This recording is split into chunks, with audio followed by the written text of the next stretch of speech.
The early morning flight from Chicago to San Diego felt strangely detached from the outside world, as if everything beyond the cabin walls had been muted. Soft engine noise blended with the faint rustle of newspapers and the occasional clink of a coffee cup. Business travelers leaned into their seats, eyes heavy, minds already racing toward meetings. A few Marines several rows ahead spoke in disciplined whispers, their posture alert even in rest. Near the back sat Ethan Miller, shoulders slumped slightly, wearing a faded hoodie and worn sneakers that carried the marks of long nights and longer days. Ethan's exhaustion ran deeper than lack of sleep. Just hours earlier, he had been pushing a mop down empty federal hallways, the echo of his footsteps his only company. By 3 in the morning, his hands were raw, his lower back stiff, but he hadn't slowed. He never did. There was no room for that anymore. After clocking out, he washed his face in a sink, changed his shirt, and headed straight for the airport. This flight wasn't optional.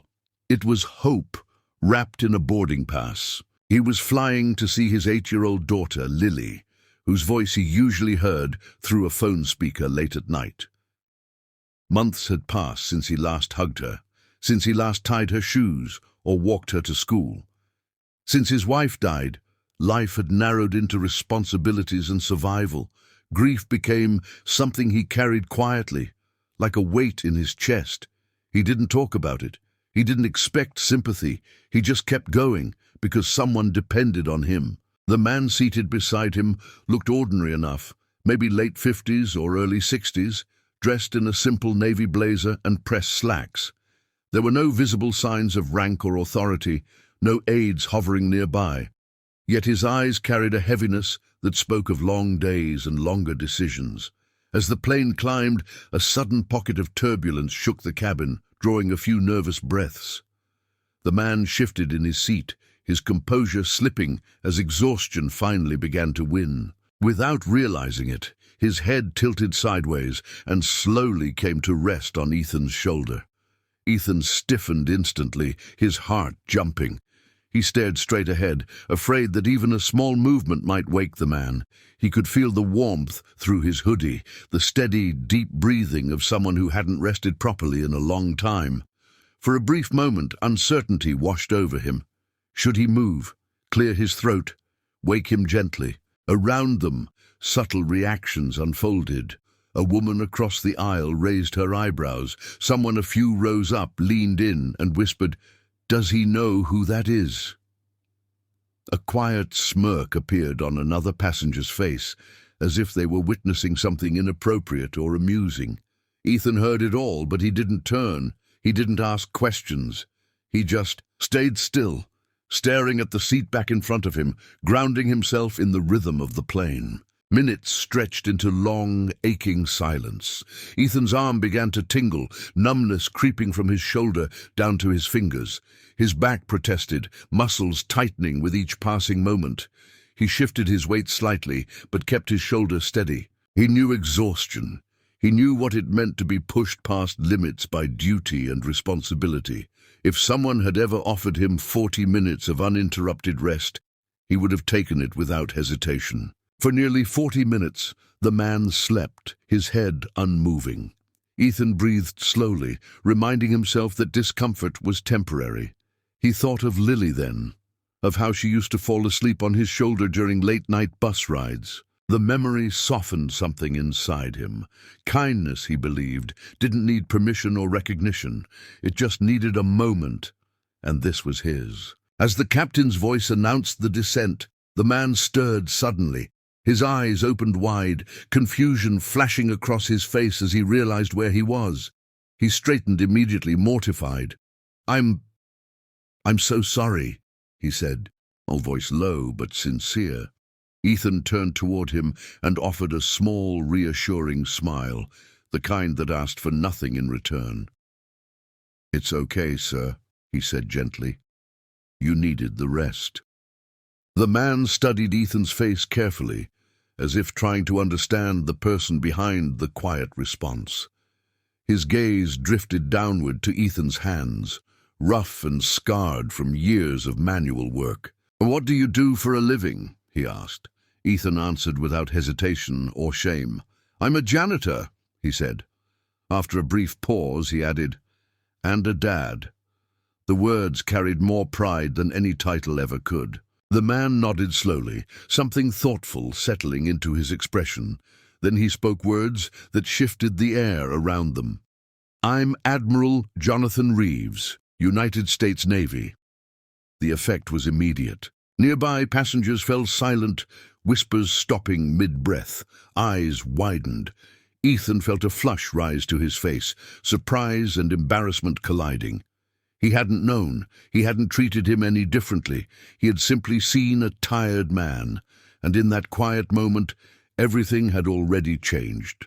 After the plane came to a stop and the seatbelt sign went dark, the cabin filled with movement and urgency. Passengers reached for overhead bins, phones appeared in hands, and conversations resumed as if a switch had been flipped. Everyone seemed eager to get on with their day, yet Admiral Reeves remained seated, hands folded calmly, eyes scanning until they found Ethan. The Admiral gave a small nod, a silent request to wait.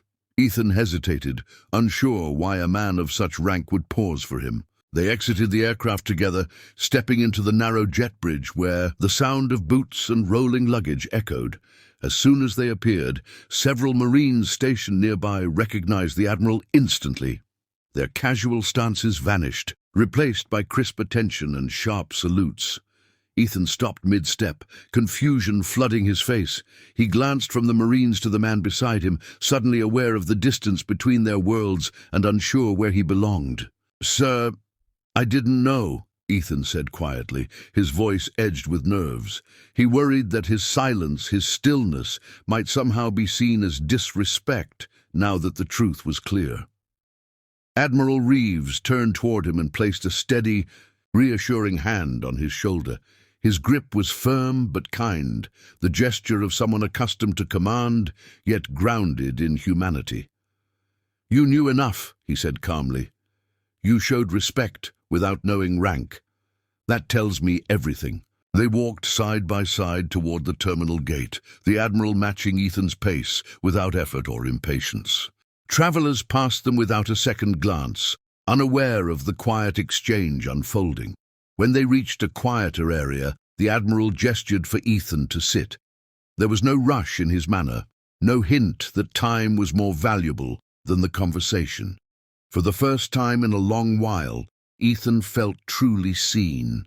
The Admiral asked about Ethan's life, not as an interrogation but with genuine curiosity. Ethan spoke slowly at first, choosing his words carefully. He talked about Lily, about how she laughed when he made up bedtime stories over the phone. He spoke of night shifts that blurred into mornings, of birthdays celebrated late, and of the dream he once carried to serve his country before responsibility reshaped his path. He didn't dramatize his struggles, he simply told the truth. Admiral Reeves listened without interruption. He didn't check his watch or glance at his phone. His attention never wavered, and his questions were thoughtful, never intrusive. He understood sacrifice in many forms, and as Ethan spoke, the Admiral recognized a different kind of service, one without uniform or medals, but no less honorable. In that moment, the space between their titles disappeared, replaced by mutual respect. When Ethan finished, there was a brief silence. The Admiral nodded slowly, absorbing every word. Then he reached into his pocket and pulled out his phone. "Give me a moment," he said. He stepped aside and made a quiet call, his voice low but purposeful. Ethan didn't ask questions.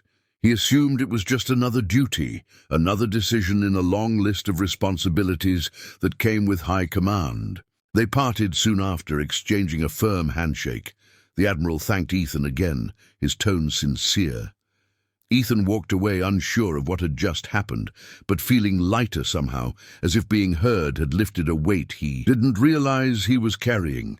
He boarded his connecting ride, focused once more on the thought of Lily and the precious days ahead. 2 weeks later, an envelope arrived at Ethan's small apartment. The return address bore an official seal that made his heart race. Inside was an offer for a civilian support position within a Navy logistics command. The role promised stable hours, full benefits, and education. Assistance. Everything Ethan had quietly wished for, but never expected. His hands trembled as he read the words again, hardly believing they were meant for him. At the bottom of the letter was a handwritten note. The handwriting was neat, deliberate, unmistakably personal. It spoke of leadership not as authority, but as empathy, of strength found in restraint, of gratitude for a reminder given without intention. Ethan read the words several times, emotion tightening his throat. He understood then that kindness, even in silence, could echo farther than any command. Months passed. Life began to settle into a rhythm that felt almost unfamiliar. Ethan walked Lily to school each morning, her small hand wrapped tightly around his. They talked about her classes, her friends, her dreams. The weight of constant exhaustion slowly lifted, and somewhere within the Navy, an admiral carried forward a quiet memory of a crowded plane, a tired shoulder, and a reminder that true leadership often reveals itself in the simplest human moments, when the world least expects it.